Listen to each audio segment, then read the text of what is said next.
continuous flow. The data will be continuously flowing into MIS. The structure of the MIS depends, or how does the structure of the MIS can be formed, and ERP is also a software. But the difference is ERP and MIS. ERP is data entry or data collection. The transaction processing activities, collected data will be processed. You have is the transaction processing system, decision support system, executive support.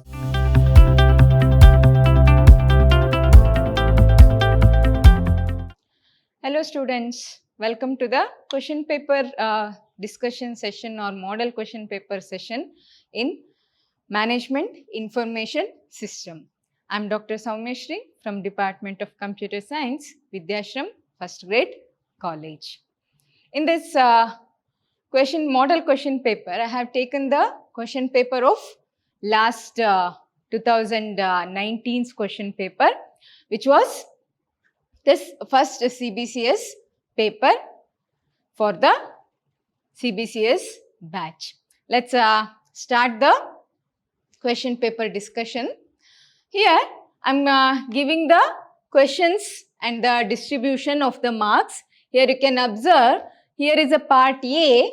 Part A questions are asked for 15 marks. So, in this 15 marks, you have to select any two of the questions. Part A contains 15 marks questions. In this, for 4 questions, you have to answer any 2. So, it carries 15 into 2, 30 marks.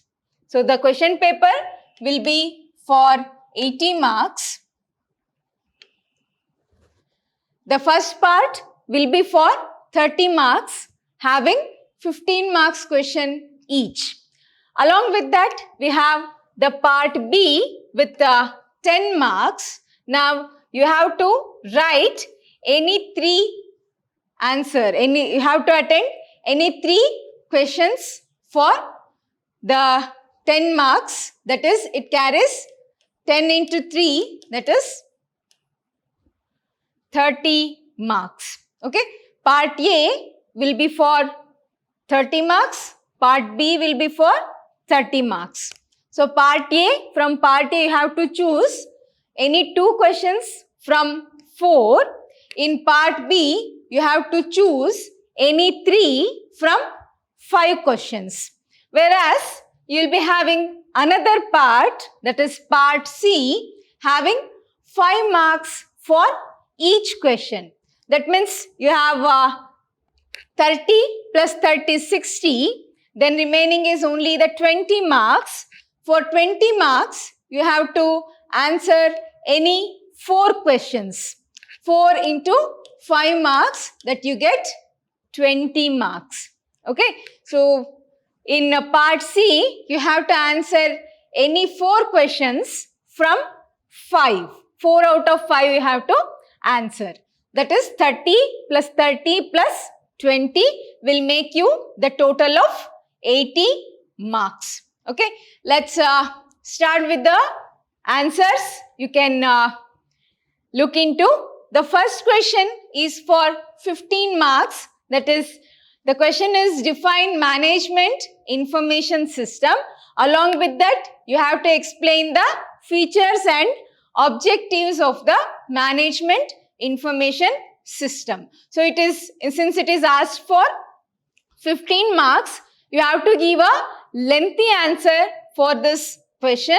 So, anyway, any question before answering, look into the marks distribution for that question. So, based on marks, how much it is assigned for that question, you have to write the answer. Okay. If it is for 15 marks, it will be lengthier question. If it is for 10 marks, you can reduce the length of the answer than the 15 marks question's answer. And if it is for 5 marks, again, you can reduce still more for 5 marks question. Before answering any question, just look at the marks distribution of the question. It will not only help you to frame the answer, as well as it will save the time of you, because you will get only 3 hours. In 3 hours, you have to answer 80 marks, isn't it? You have to write the answer for 80 marks in 3 hours, that is 240 minutes. So, in that 240 minutes, you have to answer for 80 questions.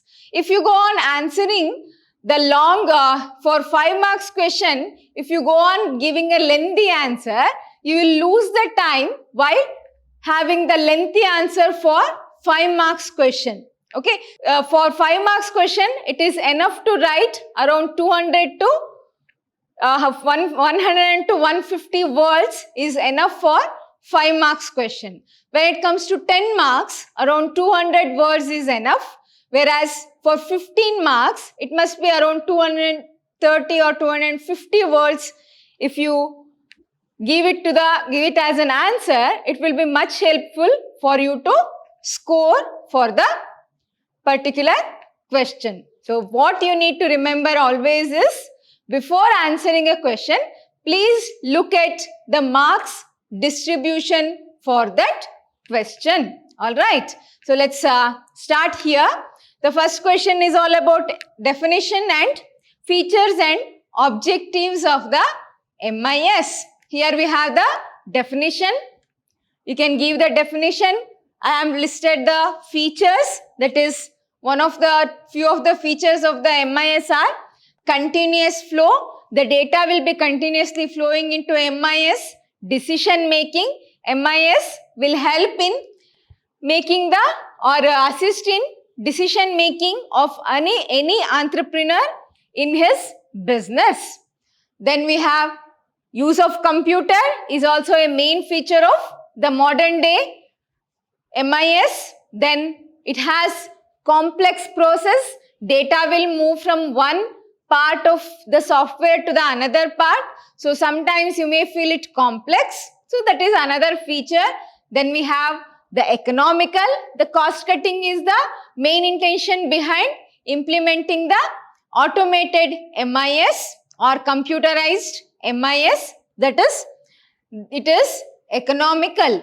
Okay. Then you have variety of data can be stored and used in the MIS. Next feature is future oriented. You can expand your MIS features, characteristics, or modules can be added to the present MIS software.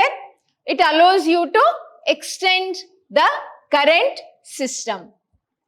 Next feature is it is flexible. It will adjust for any environment in the business. Whatever may be the environment, different departments, different sections, according to that, you can modify your MIS software. Okay. So about the objectives of the MIS is data capturing, processing of data, storage, retrieval, dissemination. So what are these things is, the MIS must capture the data. It has to process it, not only capturing, it has to process the data. Then after processing, it has to storage. It has to store that processed data for future use or for further usage. Once it is stored, what is the intention is to use it in the future. How do you use it in the future is by retrieving at the relevant time, or at what time you want to get it. At that time you can retrieve the data. The dissemination of information is if the information is no longer needed, if it is not necessary, it can be deleted or it can be distributed for the organization. It is periodic or online through a computer terminal. So dissemination is to distribute to the end user. Okay. So it can be distributed. Once the information is retrieved, you are going to distribute that information to the users or the end users, isn't it? Once the use of some of the information will be saved back to the database, whereas some of the information can be removed from the memory to make a space in the memory. All right. So the next question here I am going to give you is the definition of the information. What is information? Discuss the nature and type of management information. What is these things? Okay. So information has been, definition is given here. It is interpreted as the interpreted data MIS is supposed to have. It is the information. It is the interpreted data. Okay. So the types of MIS you have is the transaction processing system, decision support system, executive support system or executive information system, office automation system, business expert system. Based on your need of the business, you can add some more subsystems or you can remove a subsystem which is not necessary. Okay. So we have to give a brief description of what is transaction processing system, what is decision processing system, what is the executive support system, the office automation system, what is it, and then business expert system. You can give the description of each of the brief description of each of the subsystem in the information system or management information system. All right. So the third question I'm going to answer is the components and characteristics of the decision support system. That is one of the subsystem of the MIS. Okay. Here we have the components of the decision support system. We have the model management system, the user interface. User interface is like your desktop you will be using or your mobile home screen that you are using. So that is the user interface. The knowledge base is where data are stored and retrieved. The internal sources or internal storage space. Then we have the characteristics of the decision support system. What does this will give? It provides rapid access to the information. As it says, decision support system is all about supporting the decision of the entrepreneur or the top level management, isn't it? So, the decision support system will provide the rapid access to the information. Okay. Along with that, it provides report and presentation flexibility. It gives you the report and presentation flexibility. How do you present that? That assistance will be given by the decision support system. So the decision support system provides the report and presentation flexibility. Along with that, it provides or it supports the drill down analysis. So the details, the more information can be obtained by a manager which is related to the decision making. That is the another characteristic of the decision support system. Okay. The next question in this part A is explain the concept of the enterprise resource planning or ERP. Along with that, you have to state the benefits and challenges of the ERP. What answer you can give for this?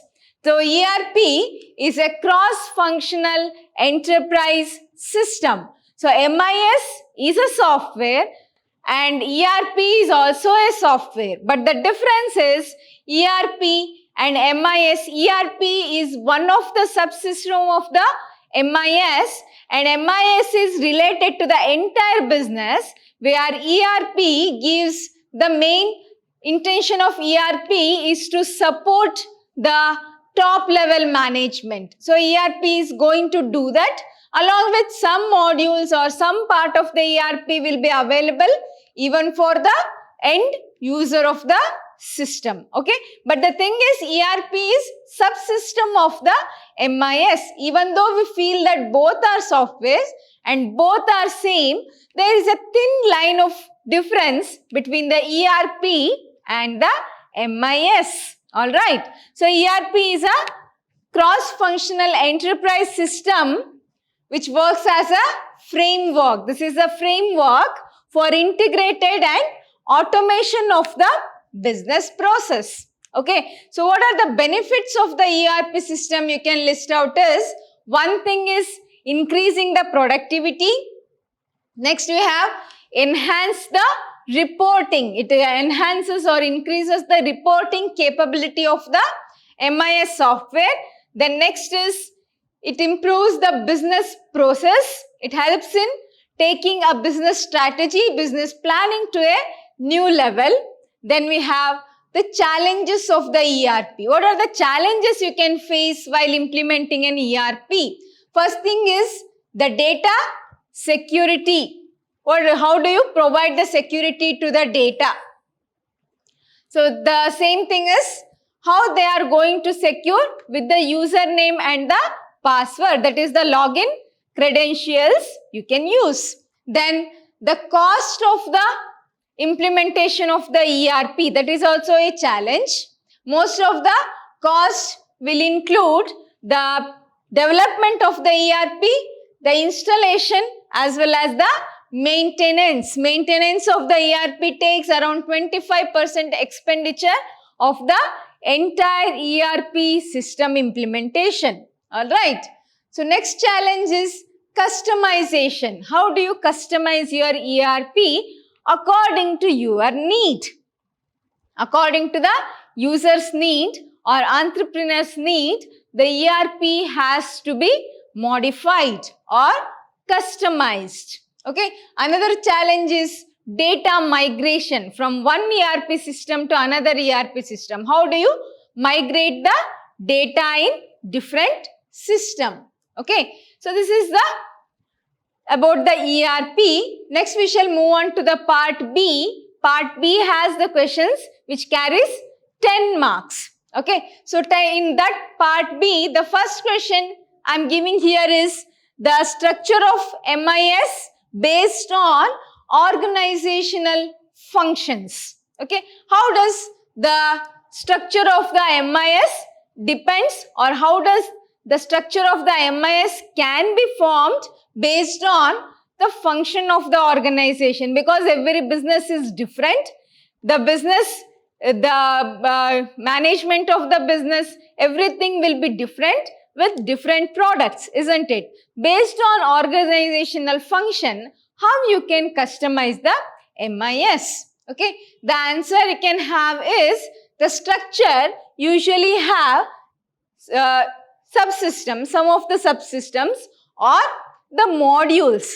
The modules you can have is the productivity, production department, sales and marketing department, finance and accounting department, logistics and personal information system. These are the some of the categories of the management information system based on organizational information. Transaction processing, decision support system, these are all common for every business.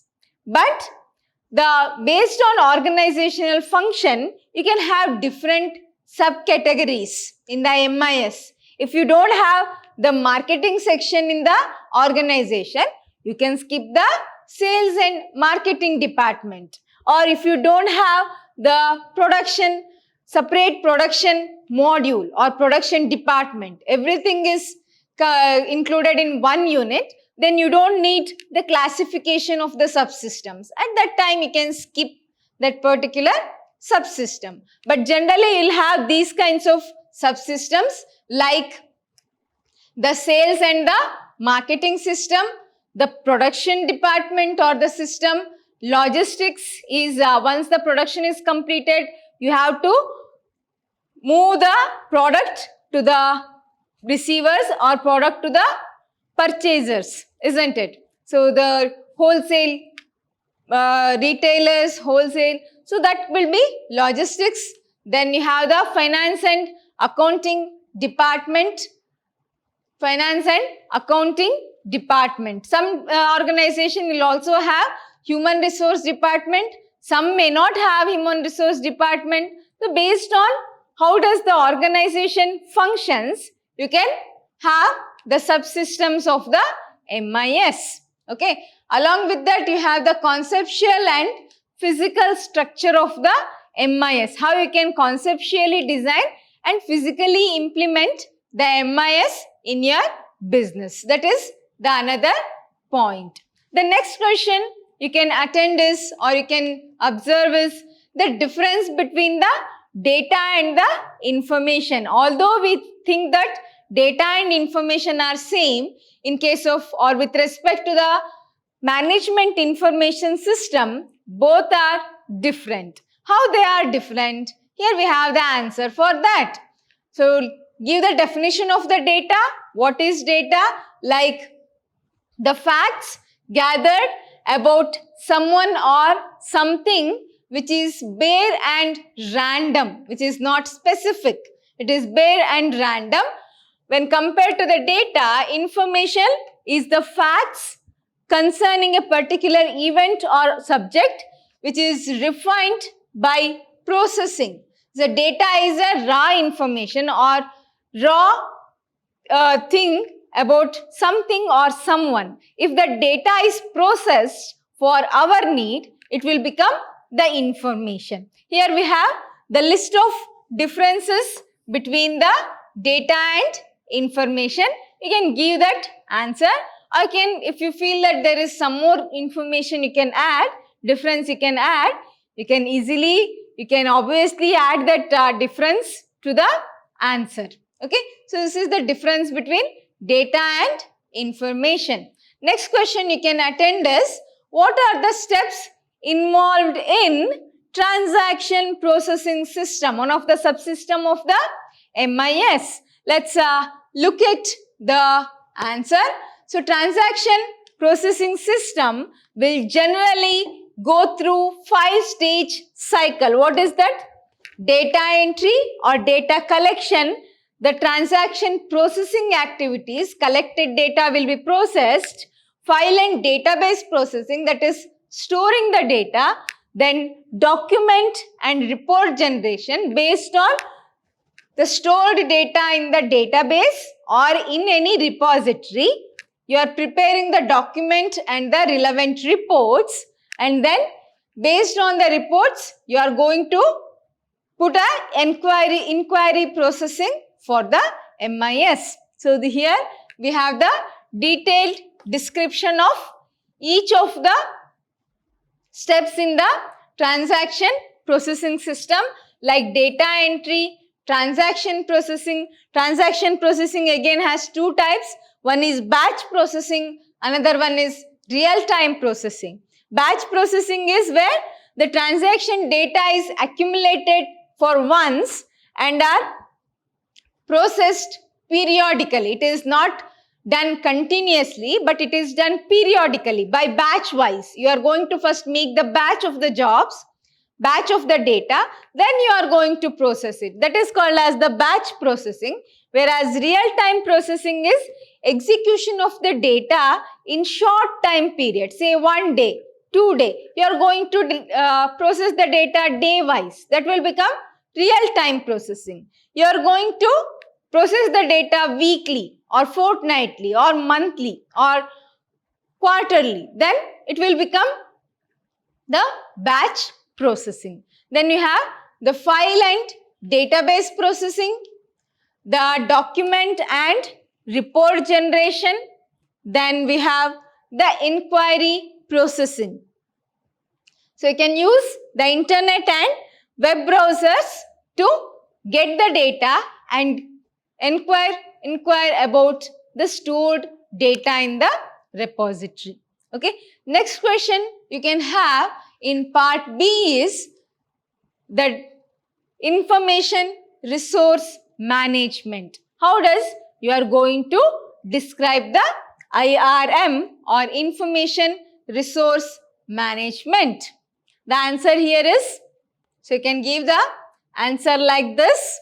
So here we have the resource management and the technology management. You can give, then you have the functional management and strategic management in the information resource management. Okay. The next question in this is the features of one of the ERP software, that is Tally ERP 9. What are the features of the Tally ERP? Some of the features you can specify is the voucher entry, the interest calculation. It will allow you to calculate the interest, integration of the ledgers, different ledger entries or ledger entries can be combined. Then individual bill tracking is possible with the Tally. Then it replaces the accounting codes so that anyone can use the Tally software without much knowledge about the accounting related details. One can use the Tally software. Then it helps in controlling, auditing and budgeting in the business. Then it will give you the billing information. Particular format of the bill will be produced along with the tax and other services. Then multiple currency support will be there, which allows you to convert between different currencies. Okay. So next is the part C with 5 marks. So for first question in this is to know about the history of the information, age of information. Okay. You can give the answer like this. The MIS history, how they have originated, how they have improvised year by year has been given in this answer. So it gives you the age of information is nothing but the history of the management information system. The next question is the differentiation between formal and informal information system. Here we have the definition of and the explanation related to the formal information system and the informal information system. You can write down the answers for this.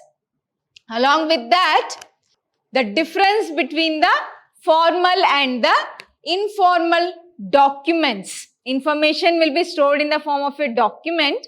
What is the difference between formal and informal document will be specified, or you can write it in this question.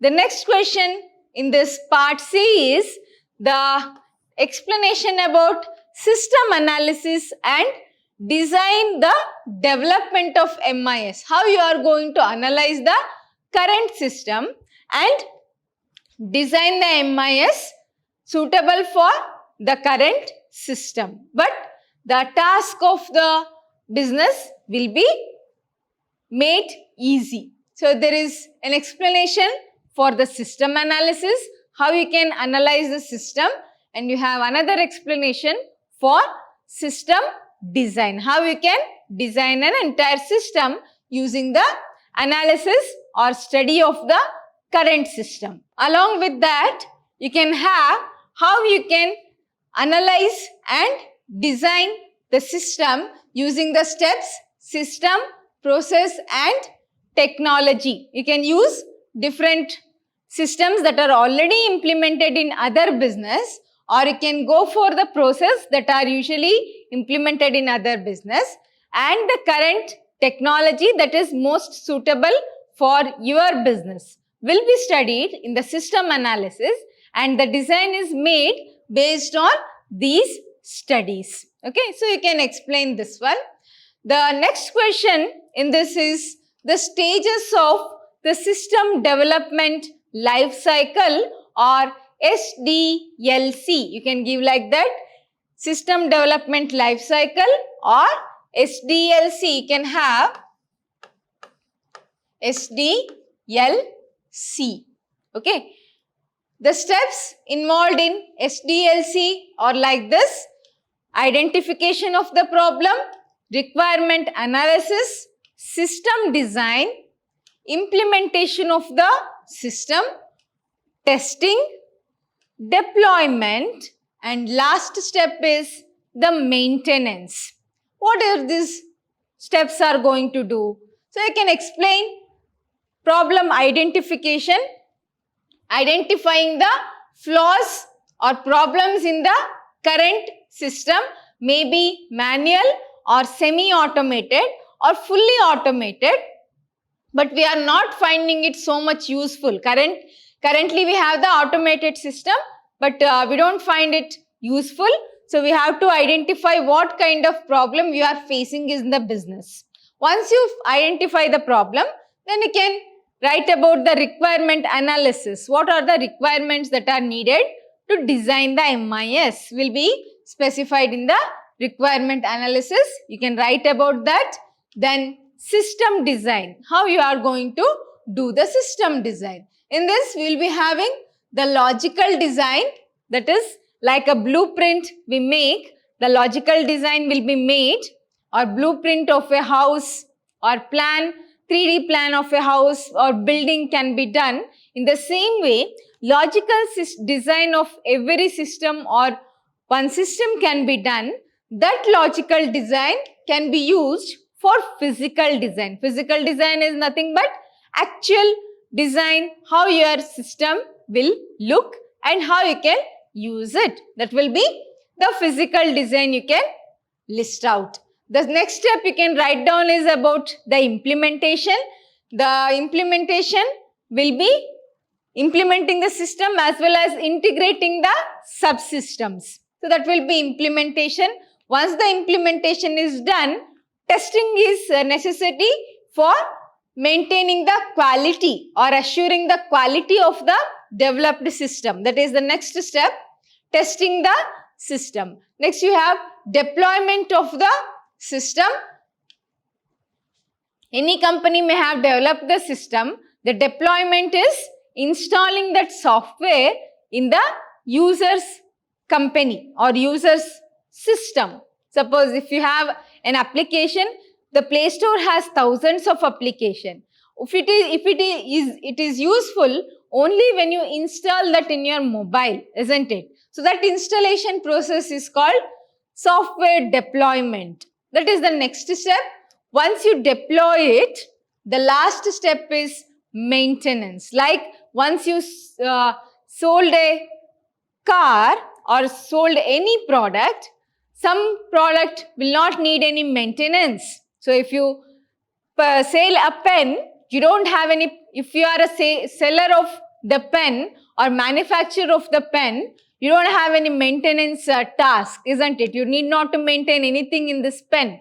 Once if it is dropped and is not used, there is nothing you can do, isn't it? So it will be thrown to the bin and a new pen is brought. But if you are a car manufacturer, if you are a car seller or car dealer, you have to have a part called as maintenance, isn't it? You have to maintain the condition of your manufactured car or your manufactured laptop or your manufactured system. That is the last step in the implementation of the MIS, which is called as the software development or system development life cycle. Okay, so next question is, write about the executive support system. What is this and what it is going to do? The executive support system is also called as the Executive Information System or EIS. It is mainly used by the top level management or the executive managers of the business or any enterprise. Okay, so here you can write the characteristics of the EIS. Since this is for 5 marks, you need not to add too much of points for this. You can add these many points for the question. Okay, so the next is the implementation of the ERP. How you are going to implement the ERP in your business? you can have 6 phases of the ERP implementation. First thing is discovery and planning. You can write explanation, few points or 2 points about the discovery and planning of the ERP. Then next step is design, as we used to do it in MIS. Same thing, designing. Then development of the system. You can add 1 or 2 statements for this explanation. Then you can have the testing. Again, you can add 1 or 2 explanations for the testing stage. Then deployment. Again, the same thing. Deployment, implementing the entire system. And the ongoing support or maintenance of the current system. Any software or any system goes through these steps. Okay, so these are the points you can add for the question how to implement the ERP. What are the steps in implementing the. So this is about the questions and the possible answers you can give for the questions that were given in the last year's or previous year's question paper. Okay. Just go through the answers once again and write the answers wisely. All the best for your examination. Thank you.